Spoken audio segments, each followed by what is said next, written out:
Hey, so good evening, people. This is the Candid show brought to you by host Sriram and Krishna with me as my co-host today. So we are officially back after 2 weeks again. So a lot of work has been going on in these past 2 weeks. We've been very busy. We've been getting a lot of content. We've been preparing a lot of topics. A lot of formats are coming on your way, and a lot of revamp is also going on in terms of the visual content, the YouTube channel logo, etc., which will be gradually revealing in the forthcoming weeks. So let's jump into today's episode, which is going to be about a very important topic, or a very inquisitive or a very intriguing topic, because this is something which we always wanted to talk about, from the point of time where we kind of wanted to we start our podcast, for example, because very just a funny episode where we talk about our feelings, or basically just a very casual and sit down episode. So today we are going to be talking about relationships, or basically next gen kind of relationships.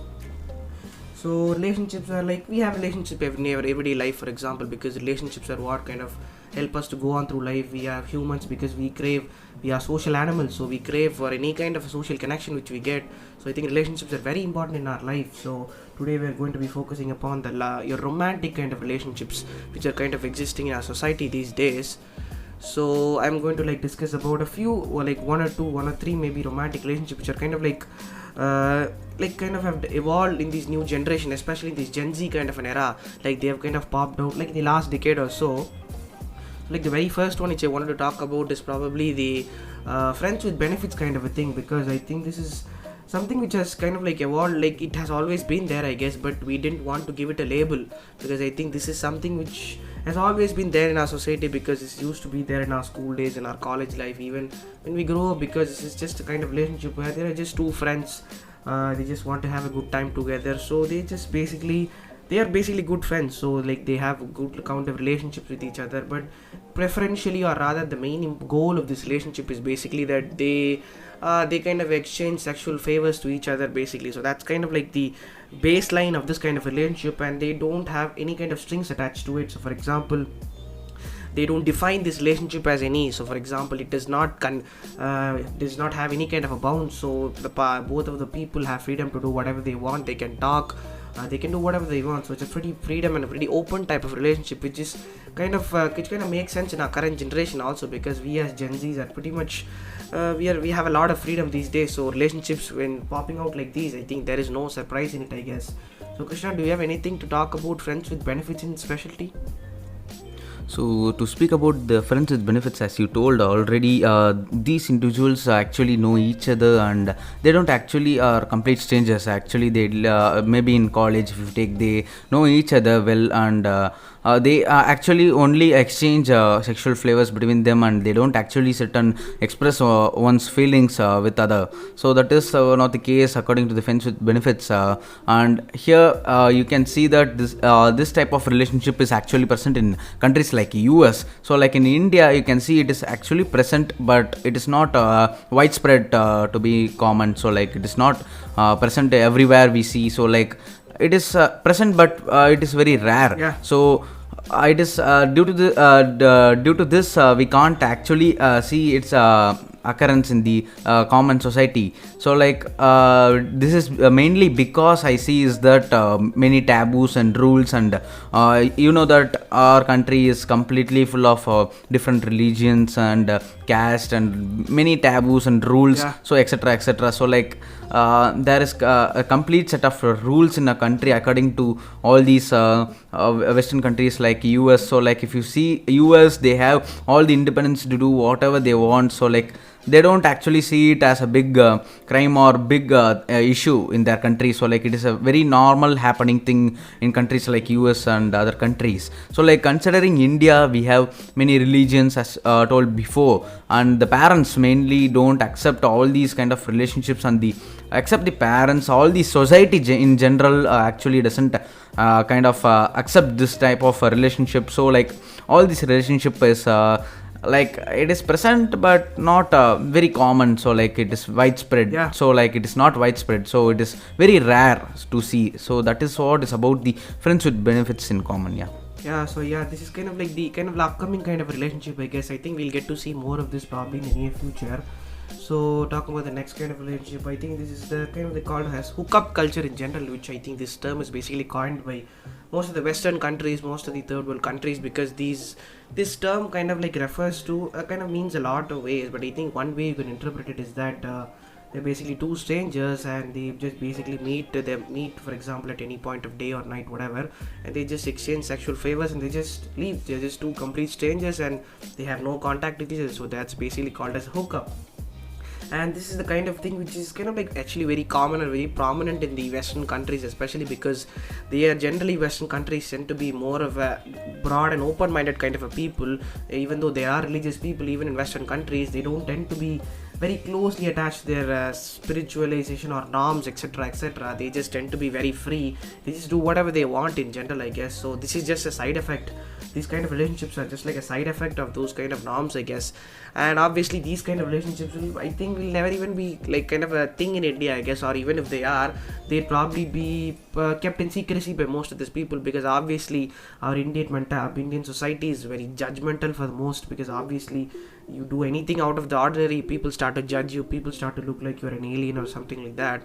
So I think people generally would not want to talk about their sexual experiences, at least to strangers, especially in India. So obviously these kind of relationships, they're like very pretty new, I guess, or the last 5 to 6 years they started developing. And most of these is actually due to the dating apps which have been kind of like coming out like around the last 2 to 3 years, I guess. So yeah, we'll probably get to see more of this in the foreign countries, but not in India for sure. So do you have anything on this, Krishna? So to speak about the hookup culture, as you told previously mentioned that these kind of relationships like hookup culture and the friends with benefits, it's commonly seen in countries like US. It is not actually present in India because of these society's view on the individuals if they kind of have this relationship.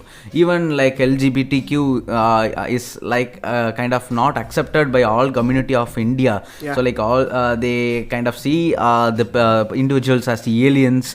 And yeah, as you told, the parents kind of don't accept the individual inside their home. So like they don't allow them to in their family after such relationships they have with others. So like may it be a girl or a boy, so either one of them will be punished by the family. So like they won't actually consider them in the family, and they won't actually accept their relationship, and they will be very angry. So like they will tell them to get out of the house. So like that is the most common thing happening in India, countries like India. So like we have so many taboos, and all these religions also play a very important role. And we can surely say that in like 4 to 5 decades this may change actually. So like considering our generation, so consider 2020, so where all our parents, so like they were brought up by the grandparents who both were all our parents and grandparents who lived in a generation where there was no technology and there was no social connection with people. So if considering our generation, so like Gen Zs, they kind of have all these technological advancement in devices and various type of technologies around them. And if you consider our parents and our grandparents, as mentioned in the previous episodes, so like they are not actually addicted to the technology. They don't actually prefer using technology for each and everything, but we are straight opposite to them, and we Gen Zs actually kind of prefer using technology. So like we have this social connection with people.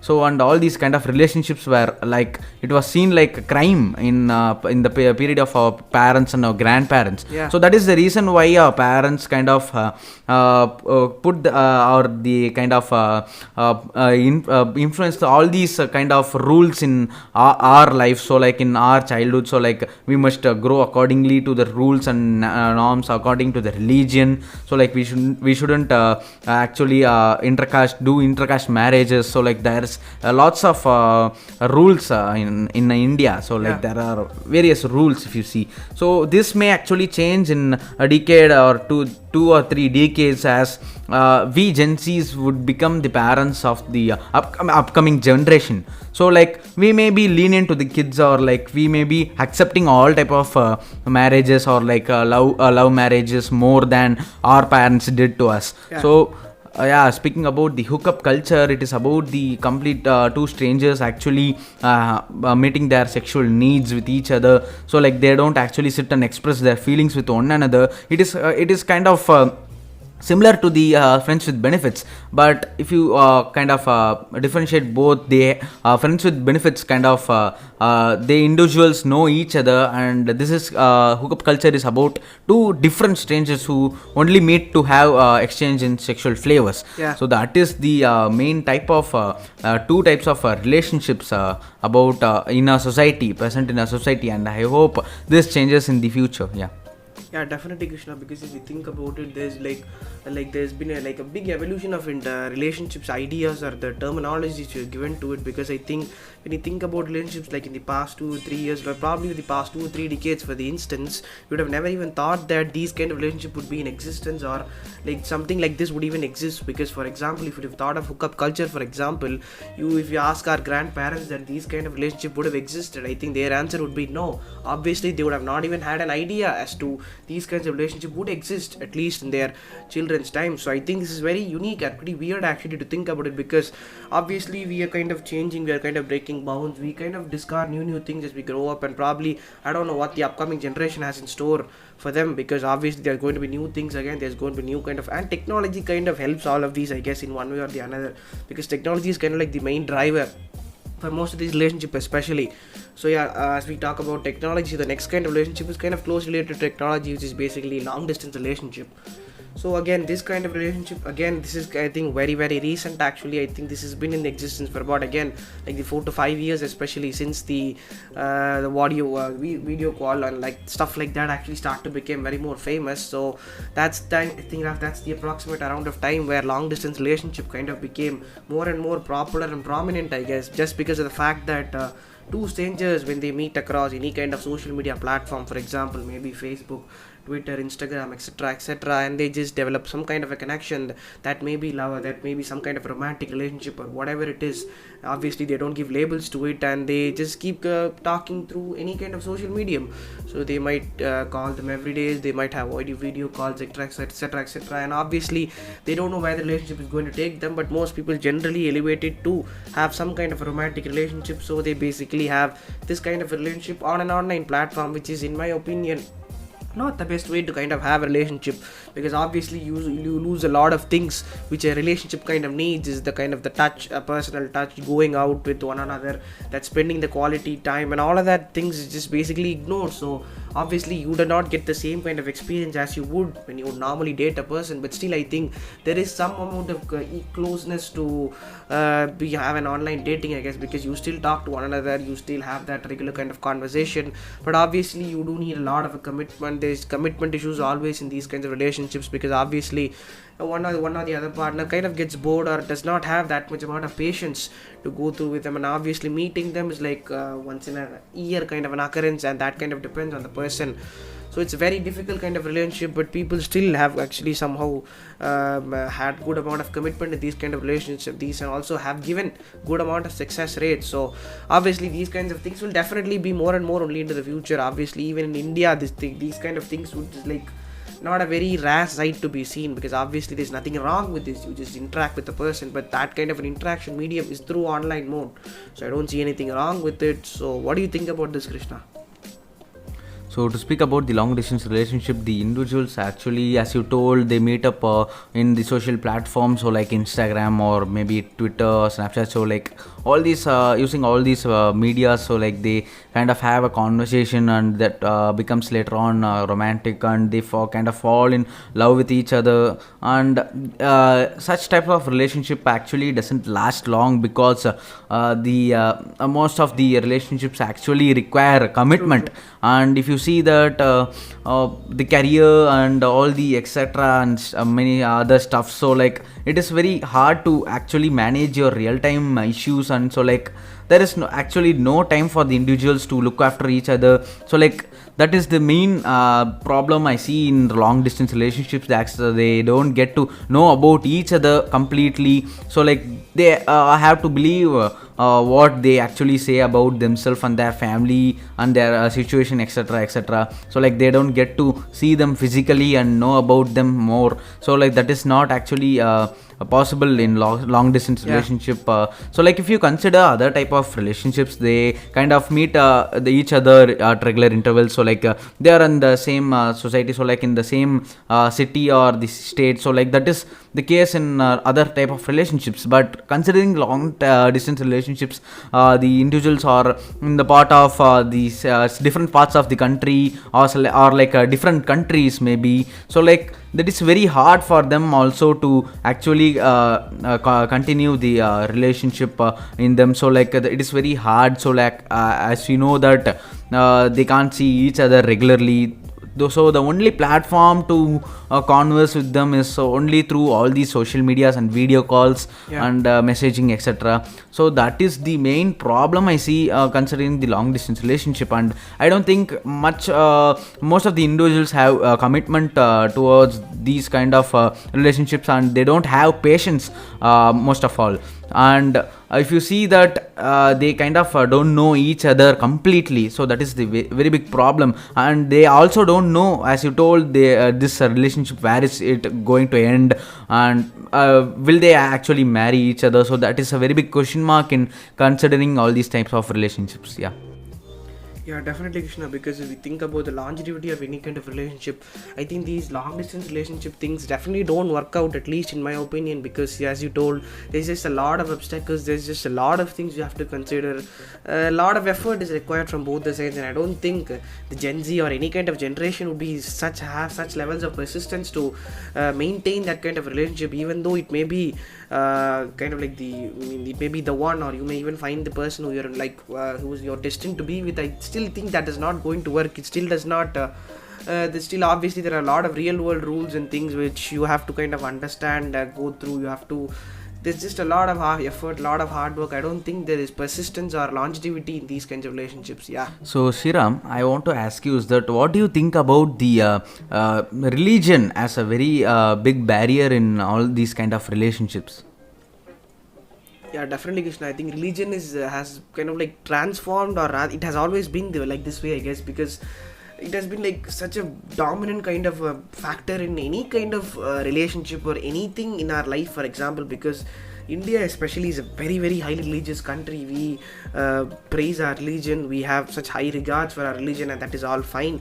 And sometimes these religions these practices kind of interfere in our everyday life sometimes, and it is just annoying at some point, because obviously especially in these kinds of relationships, I think religion has a very, very big role to play, especially when the time of marriage comes, because I think that's a very, very big kind of a black hole. Because marriage is something which at least the Indian parents kind of believe in the concept of arranged marriage only, because that's what they've been following for the last for the foreseeable generation. I don't think so. It's like that's been the thing which they've been following all this time, and asking them to immediately change their minds or adapt to new things, it is definitely hard. I can understand their perspective also, because suddenly you're asked to believe in this concept of love marriage and the concept of LGBTQ, same-sex marriage, etc., etc., and definitely this can be overwhelming to them, and that is fairly understandable to me. But you have to think about the happiness of your child, or at least for any kind of, for the generation itself, because I don't think we have control over who we fall in love with. I think this seems too cliche when you talk about it this way, because I personally feel you connect with someone, you don't see caste, you don't see color, you don't see race, you don't see sex, for example. You just connect with them, that's it. So I think this connection beats any kind of religious practice or any kind of rule which you have placed in our society. So I think we as Gen Z, when we grow up, I think we'll be a much more broader kind of a generation. We'll be much more understanding parents, I feel, but that has its own kind of bad consequences. Probably we'll be terrible parents, I think, because obviously we don't have any shred of responsibility, we don't have accountability, we have so many flaws with us, and the flaws just keep on going. But I think we'll be a different kind of a parent, I guess. We'll be more understanding of our kids, but obviously I don't know how our kids are going to be. They may even be the worst kind of kids the humanity has ever known, but time only has to tell all those things. So I think there is I can see a shift right now. Even now there is like parents who are accepting of different kinds of things. LGBTQ people are starting to understand, respect LGBTQ people from that community, because that kind of community was always being like, people just don't like to understand. They don't know what is going on with them, so they hate them. So I think in that way religion is starting to have much more lesser grip on relationships in India especially, and I hope to see this effect prolong at least in the near future. So yeah, as you told that all these parents don't actually accept all these. What you told is that the individuals don't actually fall in love with each other, seeing race, religion, etc., etc. They kind of only see their attitude and their kindness. So that is what is the basic reason why individuals actually fall in love with each other. So, but most of our parents kind of don't accept, and during marriage, this becomes a very big problem. And all these individuals kind of like, in most of the cases, at least, they step out of their houses and they kind of marry, and the parents doesn't accept them back into the family, and this becomes a very big problem to them, and the individuals have to make their lives in a different path, and they have no attachment to their family for the foreseeable future. I see is that most of the parents hate all these kind of relationships. Yeah, I can see that in the near future this may actually kind of change due to the type of the parents we would be in the future. Yeah, definitely. I think the future is very bright in terms of we accepting people, and I'm very positive that we as parents will definitely do a good job, be a better job than our parents. So yeah, that will be the end of today's episode, guys. So before closing up, I'd like to say that anybody who's wanting to go into a relationship, or anybody who's already into a relationship, I'd like to suggest that you please think through the consequences which it would bring, because obviously, as we told, there's just a lot of commitment, there is a lot of effort required from both sides. You have to be very patient, and along this you have to manage your career, also your life, and most of the time people generally fall short to achieve on either one of those, and you need both of those. I can understand that, but I think there is a time and place for everything in your life, and I think you have to be very careful about what kind of relationship you choose, because obviously if you undergo any kind of a breakup, that can completely devastate you. You just go to complete points of insanity, you just lose yourself, and obviously there are a lot of bad things which would happen. I don't want to emphasize on those. Obviously you all know what it is. So yeah, I think you should think through before you fall in any kind of relationship, because hurting the other person is not your motive at all. So please be wary of things like these, guys. So that will be the end of today's episode, guys. Thank you so much for listening to it. So if you have any kind of comments, criticisms, suggestions, please drop it in the comment section down below, and please check out the episode on Spotify also. Make sure you follow us on Spotify also. So we'll be coming at you with more and more episodes in the next forthcoming weeks, guys. Thank you so much. Thank you.